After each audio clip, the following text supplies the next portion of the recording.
Hello van नमस्कार, मैं धर्मवीर यादव स्वागत करता हूं आप सभी प्यारे बच्चों का मालवी एकेडमी के इस ऑनलाइन लर्निंग प्लेटफॉर्म पे। तो प्यारे बच्चों, कैसे हैं आप सब? हम आशा करते हैं कि सभी प्यारे बच्चे बहुत ही अच्छे होंगे, शानदार, ज़बरदस्त और जिंदाबाद होंगे, अपनी पढ़ाई को एक गति दे रहे होंगे। कुछ बच्चों के देखो एग्ज़ाम हो चुके हैं और कुछ बच्चों के होने वाले हैं। मेरे प्यारे बच्चों, 13, 14, 15 और 16 मई के एग्ज़ाम हो चुके हैं, यानी 4 दिन एग्ज़ाम हो चुका है।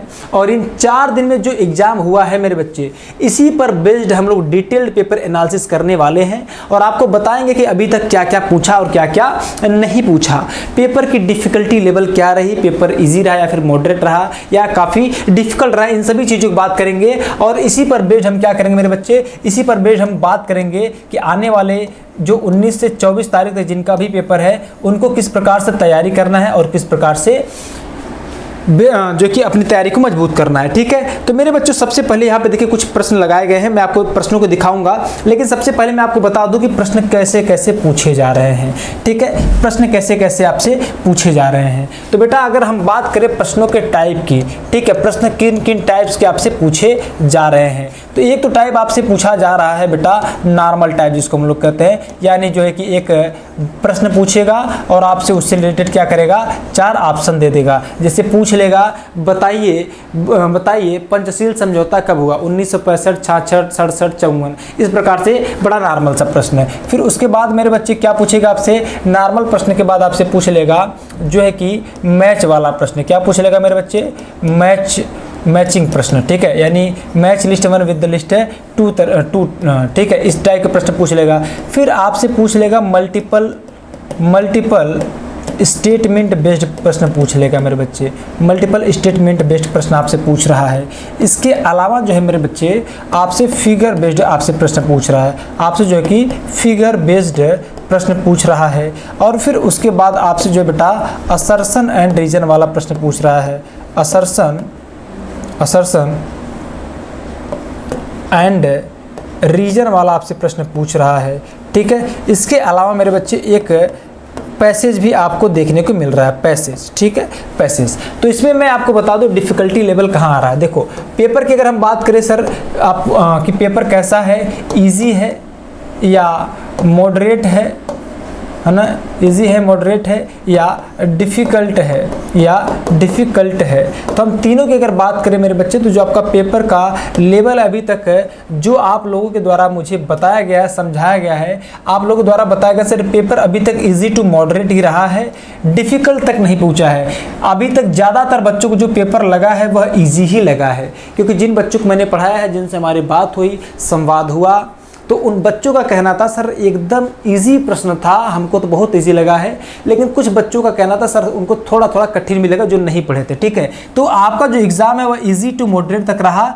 ठीक है, इजी टू मॉडरेट आने में ही इसका कुल क्रम हो गया है, यह डिफ़िकल्ट लेवल तक नहीं पहुंच पाया है, यानी पेपर आपका अच्छा होने वाला है, पहली चीज़। दूसरी चीज़, जो टाइप्स पूछ रहे हैं, सबसे ज़्यादा प्रश्न आपको किससे पूछता है, नॉर्मल टाइप से प्रश्न पूछता है। ठीक है, आपको मैचिंग वाला 1 या 2 देखने को मिलेगा। ठीक है, मैचिंग टाइप जो है कि आपको 1 या 2 प्रश्न ही देखने को मिलेगा, इससे ज़्यादा नहीं। मल्टीपल स्टेटमेंट बेस्ड भी जो कि आपको ज़्यादा 2 या 3 प्रश्न देखने को मिल सकते हैं, इससे ज़्यादा नहीं देखने को मिलेंगे। फिगर बेस्ड जो कि फिगर आपको 1 या ज़्यादा कभी कभी गुस्सा गया तो 2 दे देगा। और जो कि असर्शन एंड रीजन वाला क्वेश्चन आपको काफ़ी पूछा जा सकता है, ये जो कि 4 से 5 प्रश्न भी आपसे पूछे जा सकते हैं।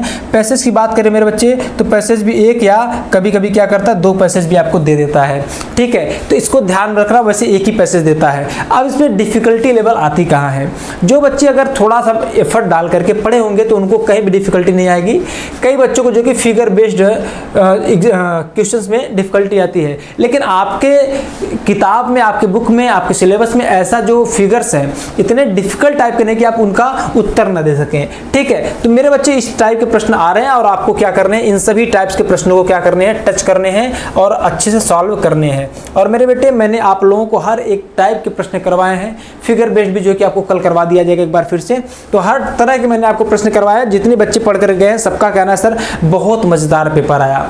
ठीक है, अब हम बात करेंगे प्यारे बच्चे किन किन टॉपिक से पेपर आया था, किन किन चैप्टर से पेपर आया था। तो ध्यान रखना मेरे बच्चे, ध्यान देना, अगर हम बात करें कि भाई आपके जो कि सिलेबस की, ठीक है, आपका अगर आप अपने सिलेबस के ऊपर ध्यान देंगे मेरे बच्चे, तो आपका जो सिलेबस है वह 2 बुक से रिलेटेड है। जो 12th की एनसीईआरटी है ना मेरे बच्चे, जो 12th की एनसीईआरटी है उसी पर बेस्ड आपका सिलेबस है। तो सिलेबस जो है कि मेरे बच्चे, सिलेबस में आपके 2 बुक हैं।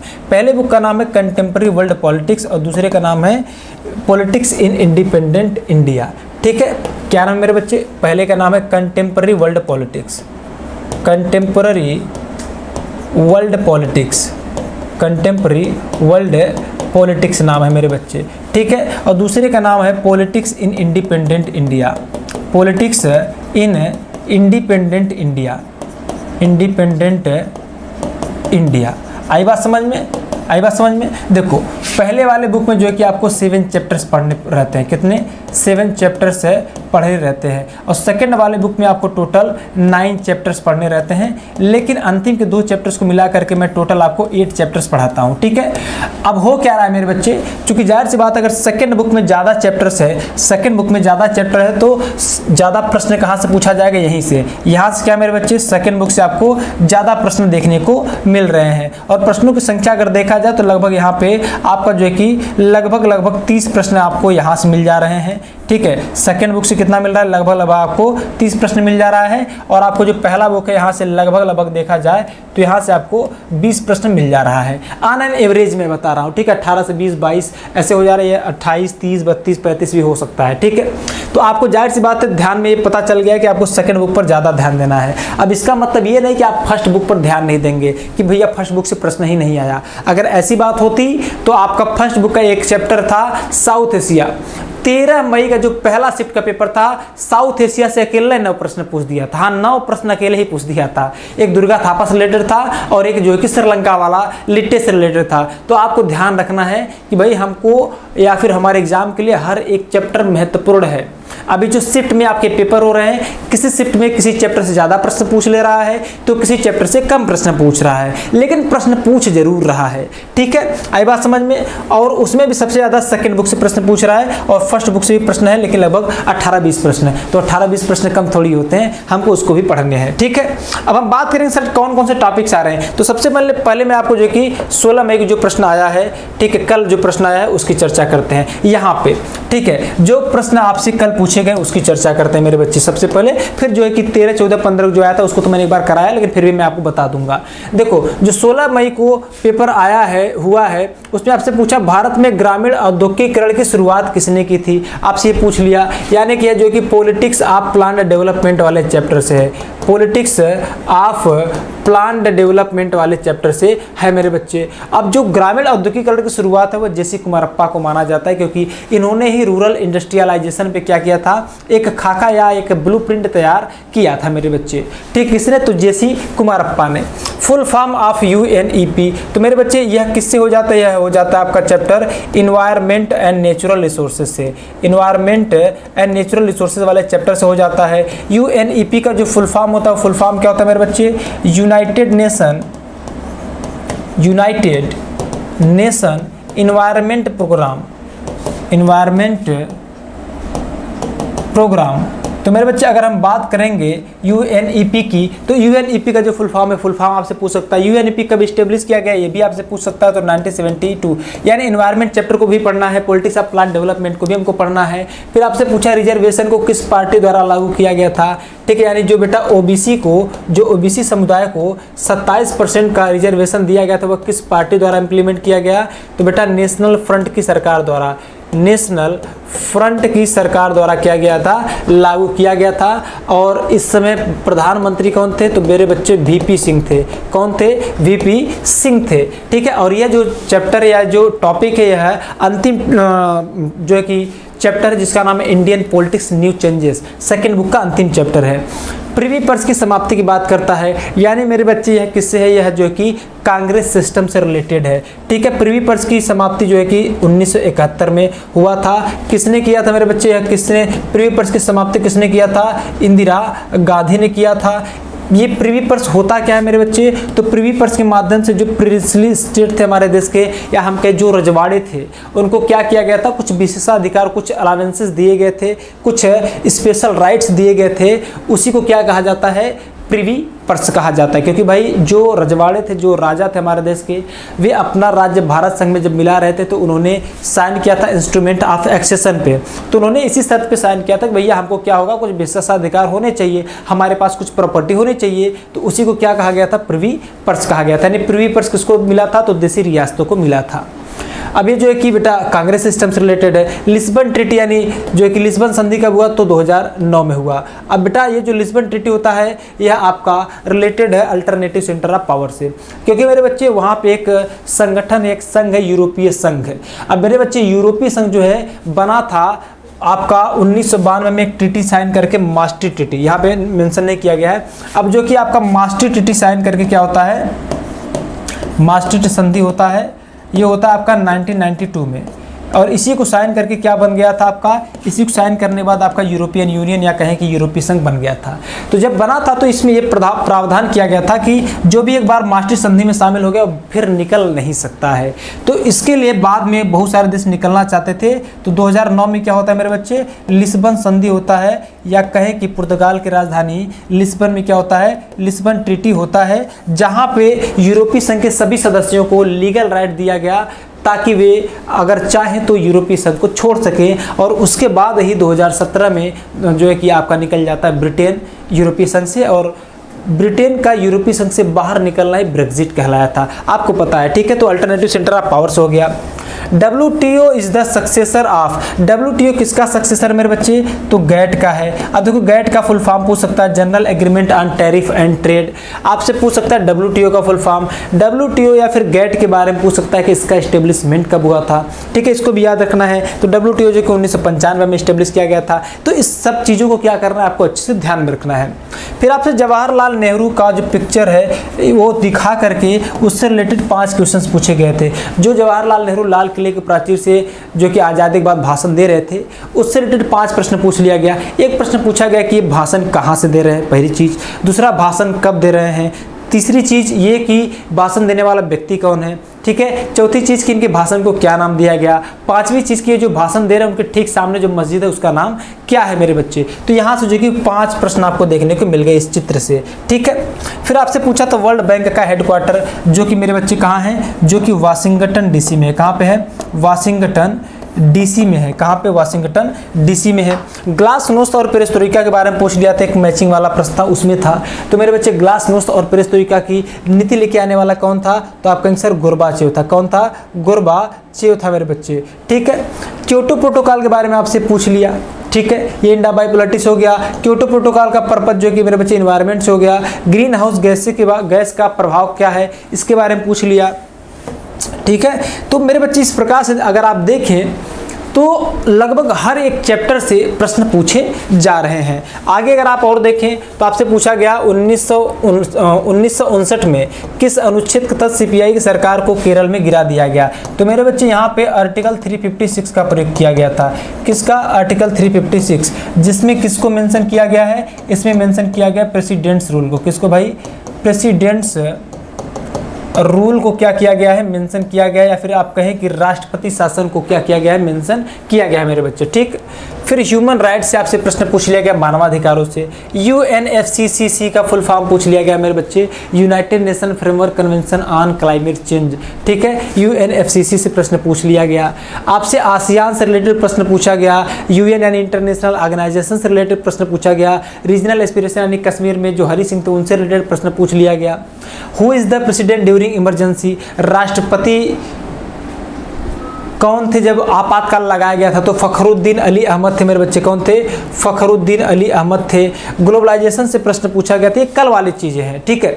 अब अगर हम बात करें 13 से 15 तक की बातों को, ठीक है, 13 से 15 तक की बातों को अगर हम बात करें मेरे बच्चे तो यहाँ पे ध्यान दीजिएगा, यहाँ पे ध्यान दीजिए। देखिए कह रहा है कि क्रोनोलॉजिकल बेस्ड क्वेश्चन पूछा गया था, जिसमें आपसे पूछा कि 5th लोकसभा इलेक्शन कब हुआ, तो बच्चे 1971 में हो गया। फर्स्ट 5 ईयर प्लान कब से कब तक आया, तो 1951 से लेकर के 1956 तक। फर्स्ट 5 ईयर प्लान का जो है कि मोटो क्या था, इसका केंद्र या फिर किस पर फोकस था, तो मेरे बच्चे एग्रीकल्चर में फोकस था।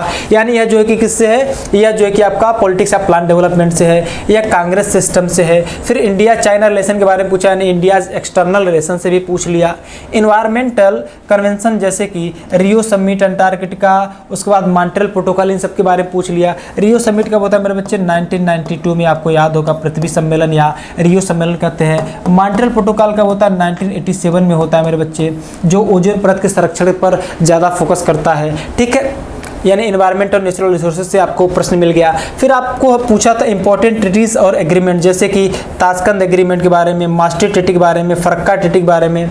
तो ताशकंद एग्रीमेंट कब हुआ मेरे बच्चे, 1966 में हुआ। मास्ट्रिक्ट ट्रीटी 1992 में हुआ। फरक्का ट्रीटी 1996 में हुआ था भारत और बांग्लादेश के बीच में। मास्ट्रिक्ट ट्रीटी पर साइन करके यूरोपीय संघ बनाया गया था।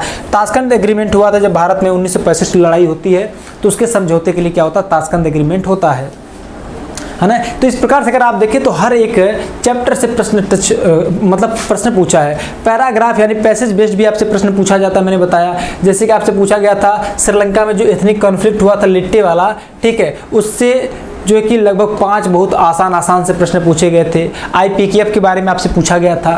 फिर जो है कि आपको मैंने बताया कि पिक्चर बेस्ड प्रश्न पूछा गया, जैसे कल पूछा गया था नेहरू जी वाला, तो 13 मई को पूछा गया था दुर्गा थापा से रिलेटेड। ठीक है, आई बात समझ में, ठीक है, किससे, दुर्गा थापा से रिलेटेड। तो दुर्गा थापा से रिलेटेड यहाँ पे 3-4 प्रश्न पूछा गया था। ठीक, इसके अलावा जो है कि आगे कल्चरल कॉन्सिक्वेंसेस ऑफ ग्लोबलाइजेशन, यानी ग्लोबलाइजेशन का कल्चरल कॉन्सिक्वेंसेस क्या होता है, कॉन्सिक्वेंसेस क्या होते हैं, परिणाम क्या होते हैं, इसके बारे में यहाँ से प्रश्न पूछ लिया। मिरेकल ऑफ द हान रिवर, यानी हान नदी पर चमत्कार के बारे में पूछ लिया, जो अल्टरनेटिव सेंटर ऑफ पावर से रिलेटेड है। मेरे बच्चे आपको याद है साउथ कोरिया की राजधानी सियोल। साउथ कोरिया में इकोनॉमिक डेवलपमेंट बड़ी तेज़ी से होता है, इसीलिए साउथ कोरिया की जो राजधानी है सियोल वह है हान नदी के तट पे है, तो इसीलिए माना जाता है हान नदी के तट पे क्या होता है, चमत्कार होता है। डिपार्टमेंट ऑफ डिफेंस सप्लाईज, इसका ईयर पूछा था, तो भैया रक्षा आपूर्ति विभाग का स्थापना हुआ था 1965 में। इसी से रिलेटेड एक और है डिफेक्शन प्रोडक्शन, यानी कि डिफेंस प्रोडक्शन, यानी कि रक्षा उत्पाद विभाग, तो 1962 में बना था। फिर formation of the world bank, यानी विश्व बैंक की स्थापना कब हुआ। अभी देखो कल पूछा था विश्व बैंक की मुख्यालय हेडक्वार्टर, और उस दिन पूछा था 13 मई को 14 मई को आपसे वर्ल्ड बैंक का स्थापना कब हुआ था। फिर directive principle of state policy यानी DPSP का उल्लेख किस भाग में है, तो चौथे भाग में ये पूछा था। आपको असम रिवॉल्यूशन से प्रश्न पूछा था, जहाँ पे आंसू क्या कर रहा था, मूवमेंट कर रहा था, ताकि जो बाहरी लोग असम में आए उनको मार करके बाहर भगाया जा सके। यानी आपको लास्ट चैप्टर से प्रश्न पूछा जा रहा है, रीजनल एस्पिरेशन से पूछा जा रहा है। गुजरात, बिहार और रेल स्ट्राइक के बारे में जो है कि आपसे प्रश्न पूछ रहा है, यानी क्राइसिस ऑफ डेमोक्रेटिक ऑर्डर से। DMK और एंटी हिंदी मूवमेंट से भी प्रश्न जो है कि प्रश्न आया था। अक्साई चीन क्षेत्र से, फॉल ऑफ कांग्रेस, शाहबानो जो कि 1985 में केस आता है, केशवानंद भारती केस होता है जो 1973 में होता है। शाह आयोग गठित किया गया था, ठीक है, शाह आयोग कब होता है मेरे बच्चे, तो 1977 में गठित किया गया था। शाहबानो का जो केस था मेरे बच्चे, ये एक 62 वर्षीय मुस्लिम महिला थी जिनका तलाक हो चुका था, और ये अपने पति से गुजारा भत्ता करने के लिए सुप्रीम कोर्ट में क्या करती है, फाइल पिटिशन करती हैं। तो ये सारी चीज़ें मैंने आपको बता रखा है, और ये सारी चीज़ें जो है कि सेकंड बुक से रिलेट करती हैं। एक प्रश्न पूछा गया था, which party was invited to form the government in 1996 but couldn't manage to form the full majority. तो मेरे बच्चे 1996 में बीजेपी को, किसको, बीजेपी को जो कि इन्वाइट किया गया था गवर्नमेंट बनाने के लिए, लेकिन यह है मेजोरिटी हासिल नहीं कर पाती, इसलिए सरकार नहीं बना पाई। 1996 के समय में बीजेपी भारत की सबसे बड़ी पार्टी बनकर के उभरी थी। आगे पूछा था there was a matching type question, अच्छा मैचिंग टाइप क्वेश्चन पूछा था बामसेप से और कर्पूरी ठाकुर से रिलेट करके। बामसेप मेरे बच्चे backward and minorities communities employees federation establish किया गया था 1978 में। इसको लीड कर रहे थे काशीराव, और यही बाद में बामसेप किस पे तब्दील हो जाता है, BSP में, बहुजन समाज पार्टी में। आई बात समझ में। फिर आपसे पूछा गया which article is use to implement an emergency in the whole country, पूरे भारत में इमरजेंसी लगाने के लिए किस आर्टिकल का प्रयोग होता है, तो आर्टिकल 352, क्योंकि आर्टिकल 352 में किसको मेंशन किया गया है बेटा, तो नेशनल इमरजेंसी को, किसको, नेशनल इमरजेंसी को मेंशन किया गया है। आई बात समझ में। फिर आपसे पूछा Indira Gandhi implemented emergency because of what, Indira Gandhi ने इमरजेंसी को कब इम्प्लीमेंट किया, यानी क्राइसिस ऑफ डेमोक्रेटिक से प्रश्न है। Which article in the constitution talks about maintaining international peace, international peace अंतर्राष्ट्रीय शांति समझौते को कौन सा मान्यता देता है, भारत का अनुच्छेद, तो बेटा अनुच्छेद 51, ठीक है, अनुच्छेद 51 में इसको मेंशन किया गया है। फिर आपसे कह रहा है which commission was established to give a report on emergency, यानी आपातकाल के बाद कौन सा आयोग बनाया गया था मेरे बच्चे, तो शाह कमीशन बनाया गया था मई 1977 में, ताकि यह पता लगाया जा सके कि आपातकाल के समय सत्ता का दुरुपयोग कितना हुआ है, ठीक है। फिर वह which Soviet leader gave the idea of Asian collectiveness, तो इसका उत्तर हो जाता है बेटा लियोनिड ब्रेजनेव, क्या हो जाता है, लियोनिड ब्रेजनेव हो जाता है, यानी लियोनिड ब्रेजनेव ने क्या किया था मेरे बच्चे, इन्होंने एशियन कलेक्टिवनेस की बात किया था, ठीक। फिर आपसे प्रश्न पूछा था बीपी मंडल से रिलेटेड, यानी इंपॉर्टेंट पर्सनालिटी से भी आपसे प्रश्न पूछे जा रहे हैं, इनसे रिलेटेड कुछ जो कि यहाँ पे ऑप्शंस दिए गए थे। फिर उसके बाद जो कि क्रोनोलॉजिकल ऑर्डर में जो कि आपको इस्टेब्लिश करने के लिए दिया था। अब ये जो प्रश्न दिया था, जैसे इरा फॉर पार्टी डोमिनेंस से प्रश्न पूछा हुआ है कि when socialist party was established, तो बेटा 1948 में। आपसे पूछा कि व्हेन स्वतंत्र पार्टी वाज इस्टेब्लिश्ड 1959 में, ठीक है। When CPI left violence and initiated participating in elections, तो बेटा इसका हो जाएगा 1951। उसके बाद कह रहा when was national alliance front established, तो 1989। बेटा नेशनल फ्रंट की सरकार 1989 में बनी थी। जो सीपीआई था उसने हिंसा का रास्ता छोड़ के चुनाव में भाग लेना कब शुरू किया, तो 1951 में। जो स्वतंत्र पार्टी हुआ 1959 में बनती है, सोशलिस्ट पार्टी 1948 में बनती है। अब इसी को जो है कि मेरे बच्चे क्रोनोलॉजिकल ऑर्डर में सजा देना था, आपको कूट मिला रहेगा, उसके बेस पे आप उत्तर कर सकते हैं। यहाँ पे कश्मीर कॉन्फ्लिक्ट के बारे में आपसे पूछा था, कश्मीर के बारे में 3-4 ऑप्शन दिया था, उसके बारे में आपको उत्तर करना था मेरे बच्चे, यानी कि रीजनल एस्पिरेशन से, इराक ऑन पार्टी डोमिनेंस, या फिर कहें कि लगभग हर एक चैप्टर से टच करके प्रश्न आ रहा है।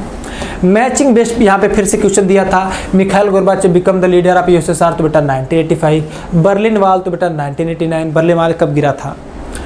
यूएसएसआर गेनिंग इंडिपेंडेंस, यानी सोवियत या कहे कि रसिया या रूसी संसद ने स्वतंत्रता की घोषणा कब किया, तो 1990 में।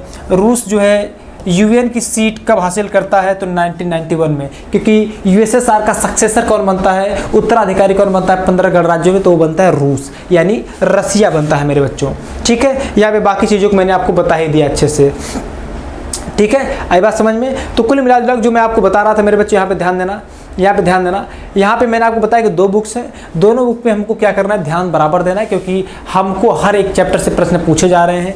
किस शिफ्ट में कितना ज़्यादा प्रश्न पूछ लेगा, किस शिफ्ट में कितना कम प्रश्न पूछ लेगा, किस चैप्टर से किस टॉपिक से प्रश्न ज़्यादा पूछ लेगा, ये कोई नहीं जानता है, ये सिर्फ और सिर्फ एनटीए जानता है, ठीक है। तो मेरे बच्चों हमको क्या करना है, ओवरऑल जो कंक्लूजन है, निष्कर्ष ये वो यही है कि सेकंड बुक से ज़्यादा प्रश्न पूछे जा रहे हैं, तो आप सेकंड बुक को ज़्यादा पढ़िए, लेकिन ऐसा मत करिएगा कि हम फर्स्ट बुक को ही छोड़ दें, क्योंकि वहाँ से भी तो 20 प्रश्न मिलेंगे ना भाई, ठीक है। सेकंड बुक में ज़्यादा चैप्टर है, फर्स्ट बुक में कम चैप्टर है, ज़्यादा चैप्टर तो इसीलिए ज़्यादा जो है कि प्रश्न भी पूछा जा रहा है, फर्स्ट बुक में कम चैप्टर से तो वहाँ से कम प्रश्न पूछे जा रहे हैं। बड़ी इजी बात है, बड़ी सामान्य सी बात है, बस ये देखने में अट्रैक्टिव लग रहा है कि सेकंड बुक में ज़्यादा प्रश्न पूछे जा रहे हैं, कोई ये ध्यान नहीं दे रहा है कि सेकंड बुक में ज़्यादा चैप्टर भी तो है ना भाई, ठीक है। तो मेरे बच्चों इस प्रकार से आपको जो है कि अच्छे से अपनी तैयारी को करना है, आपको हर एक टॉपिक को, हर एक चैप्टर को पढ़ के जाना है। और सबसे बड़ी बात ना बेटा, सबसे बड़ी बात यहाँ पे एक बात और ध्यान रख लेना, PYQs बेटा, PYQs जो है कि हर एक शिफ्ट में बच्चों द्वारा बताया जा रहा है कि 15 से 20 PYQs क्या हो रहे हैं, रिपीटेड हो रहे हैं। आपसे एक प्रश्न पता है क्या पूछा था, आपसे प्रश्न पूछा था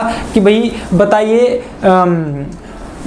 जो ये संयुक्त राष्ट्र बनाया गया है मानवता को स्वर्ग में ले जाने के लिए नहीं, बल्कि नरक से बचाने के लिए बनाया गया है। तो बेटा ये जो है कि किसने कहा था, डैग हैमरशोल्ड ने कहा था। ये जो कि PYQ था ये भी पूछ लिया। तो बेटा इस प्रकार से जो है कि लगभग 15 से 20 PYQ जो है कि हर एक सेट में जो है कि पूछे जा रहे हैं। तो PYQ पे ज़्यादा फोकस करिए, ज़्यादा मज़ा आ जाएगा, ज़्यादा चीज़ों को आप जो कि अच्छे से कवर कर पाएंगे। और हाँ, हर एक चैप्टर पर फोकस करना, ये भी ध्यान रखना है, ठीक है। तो मेरे बच्चों वीडियो आपको कैसा लगा, ये डिटेल्ड पेपर एनालिसिस आपको कैसा लगा, आपको बताना है, वो भी कमेंट करके बताना। आप लोग कमेंट ज़रूर कीजिएगा, और पहली बार आए चैनल पर तो सब्सक्राइब भी कीजिएगा। तो मिलते हैं मेरे बच्चों आपसे अगली क्लास में लाइव सेशन में, तब तक के लिए सभी को जय हिंद, जय भारत।